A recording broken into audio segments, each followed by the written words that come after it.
Good morning student. कल हम लोगों ने आत्म परिचय कविता और दिन जल्दी जल्दी ढलता है का संपूर्ण जो व्याख्या थी वो हम लोगों ने कंप्लीट किया। तो आइए आज हम लोग प्रश्नोत्तर को देखते हैं। पहला प्रश्न है, ये प्रश्न आपको बुक्स में मिल जाएगा, सेम प्रश्न है। कविता एक ओर जग जीवन का भार लिए घूमने की बात करती है और दूसरी ओर मैं कभी न जग का ध्यान किया करता हूँ। विपरीत से लगते इन कथनों का क्या आशय है? इसका उत्तर इस प्रकार है। कवि ने जीवन का आशय जगत से लिया है, अर्थात वह जगत रूपी जीवन का भार लिए घूमता है। कहने का भाव है कि कवि ने अपने जीवन को जगत का भार माना है। इस भार को वह स्वयं वहन करता है। वह अपने जीवन के प्रति लापरवाह नहीं है, लेकिन वह संसार का ध्यान नहीं करता। उसे इस बात से कोई मतलब नहीं कि संसार या उसमें रहने वाले लोग क्या करते हैं।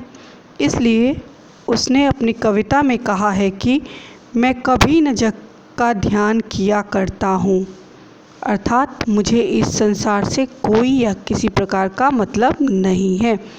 ये यहाँ पे जो कविता की लाइन है कि मैं कभी न जग का ध्यान किया करता हूँ, इसको आप लोग सिंगल इन्वर्टेड कॉमा में लिख लेंगे। नाउ सेकेंड क्वेश्चन, जहाँ पर दाना रहते हैं वहीं नादान भी होते हैं।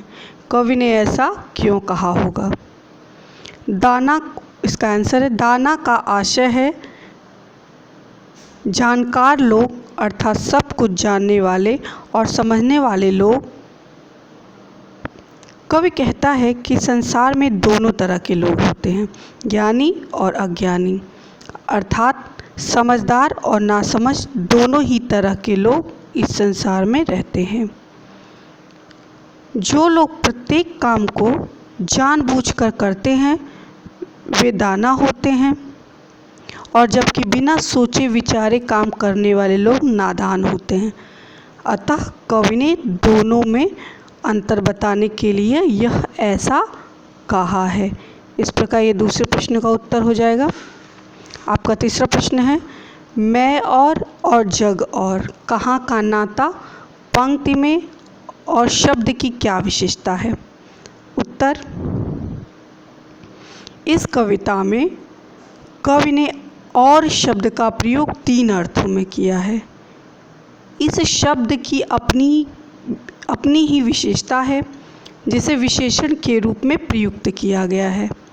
मैं और में, इसमें और शब्द का अर्थ है कि मेरा अस्तित्व बिल्कुल अलग है। मैं तो कोई अन्य ही अर्थात विशेष व्यक्ति हूँ। और जग में और शब्द का आशय है कि यह जगत भी कुछ अलग ही है। यह जगत भी मेरे अस्तित्व की तरह कुछ और ही है। तीसरे और का अर्थ है के साथ। कवि कहता है जब मैं और मेरा अस्तित्व बिल्कुल अलग है तो यह जगत भी बिल्कुल अलग है। तो मेरा इस जगत के साथ संबंध कैसे बन सकता है? अर्थात मैं और इस संसार परस्पर नहीं, यह संसार परस्पर नहीं मिल सकते, क्योंकि दोनों का अलग ही महत्व है। चौथा प्रश्न हम देखेंगे, शीतल वाणी में आग के होने का क्या अभिप्राय है? इसका उत्तर इस प्रकार है। शीतल वाणी में आग कहकर कवि ने विरोधाभास की स्थिति पैदा की है। कवि कहता है, यद्यपि मेरे द्वारा कही हुई बातें शीतल और सरल हैं, जो कुछ मैं कहता हूँ वो ठंडे दिमाग से कहता हूँ, लेकिन मेरे इस कहने में बहुत गहरे अर्थ छिपे हुए हैं। मेरे द्वारा कहे गए हर शब्द में संघर्ष है।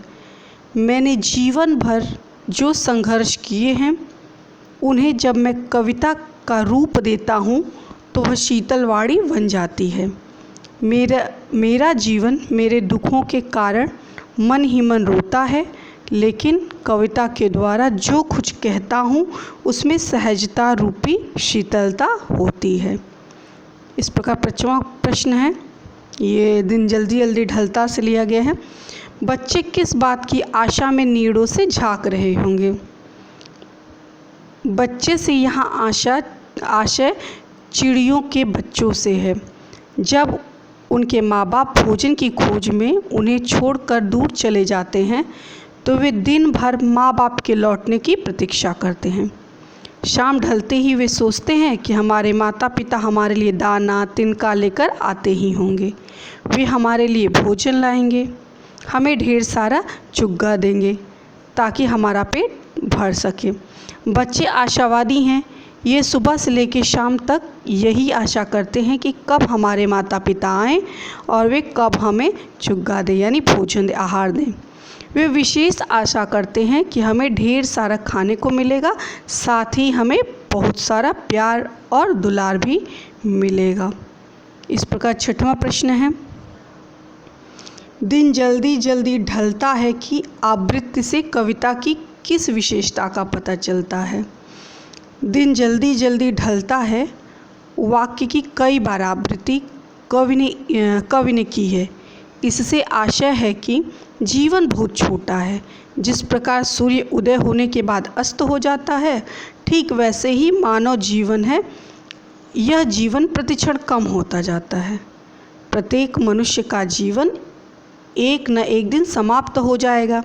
हर वस्तु नश्वर है। कविता की विशेषता इसी बात में है। इस वाक्य के माध्यम से कवि ने जीवन की सच्चाई को प्रस्तुत किया है। चाहे राहगीर को अपनी मंजिल पर पहुंचना हो या चिड़िया को अपने बच्चों के पास, सभी जल्दी पहुंचना चाहते हैं।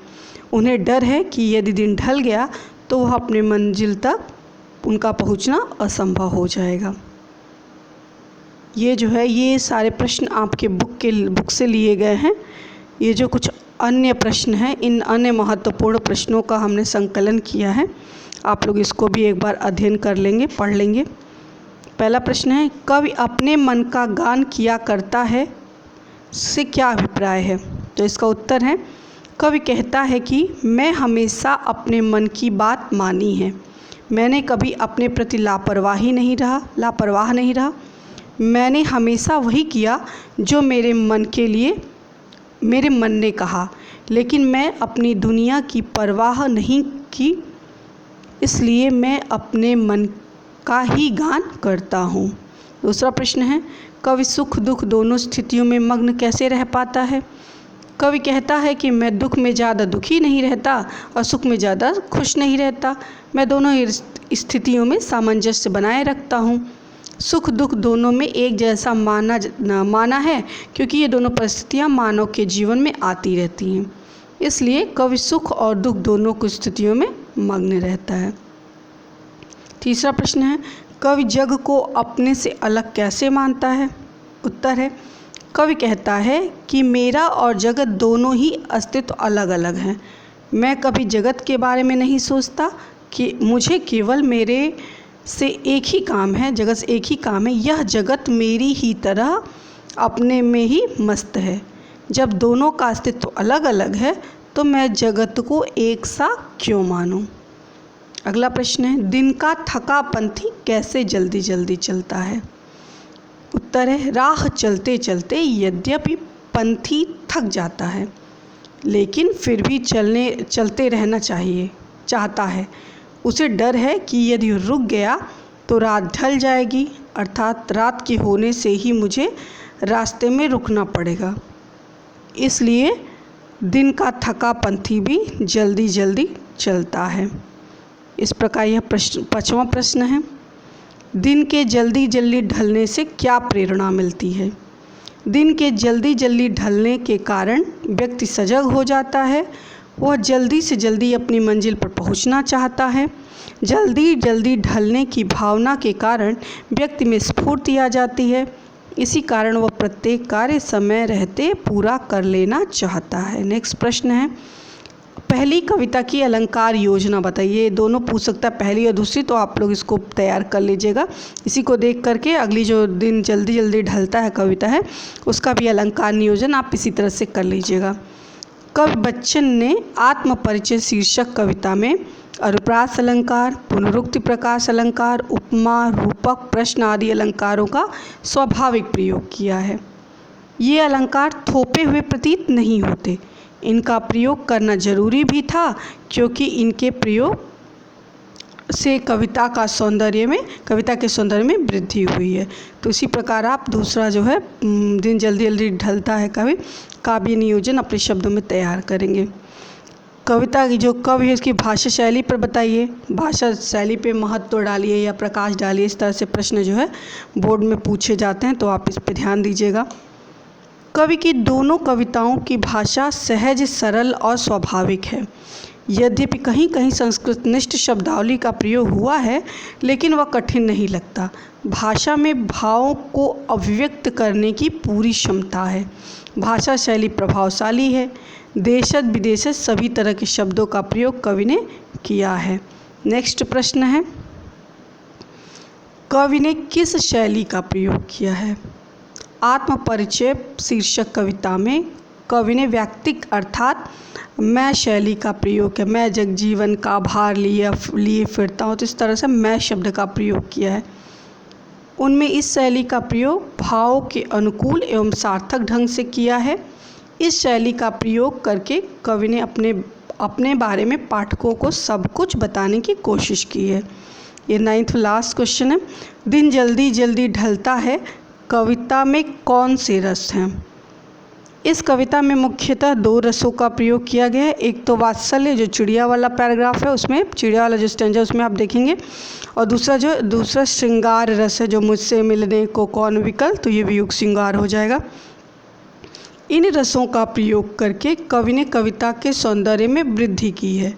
पक्षियों के वात्सल्य और कवि के प्रेम का चित्रण इन्हीं रसों के माध्यम से हुआ है। कहने का आशय यह है कि कवि की रस योजना भावानुकूल बन पड़ी है। तो यह इस प्रकार आपके पहले लेसन का प्रश्नोत्तर था। तो आप लोग इसको देख करके कॉपी में लिख लेंगे, या आप चाहें तो इन प्रश्नों के स्थान पे इसका उत्तर अपने शब्दों में अपने आप से बना करके अच्छे शब्दों में अपने भाव अभिव्यक्ति के माध्यम से आप कर सकते हैं। अन्यथा आप इसको होमवर्क के रूप में आप इसको कॉपी पे जो है इसका प्रश्न और उत्तर कॉपी पे लिखकर कार्य अपना पूर्ण करेंगे। सो इस प्रकार हमारा जो है पहला लेसन आत्मपरिचय, जो डॉक्टर हरिवंश राय बच्चन जी द्वारा कविता थी, तो ये हमारा कविता आज पूर्ण हो गया लेसन। आप लोग क्वेश्चन आंसर जो है इसको लिख लीजिएगा, लिख करके याद करिएगा। तो हम लोग नेक्स्ट वीडियो में हम नेक्स्ट जो है लेसन उसका हम अध्ययन करेंगे। धन्यवाद।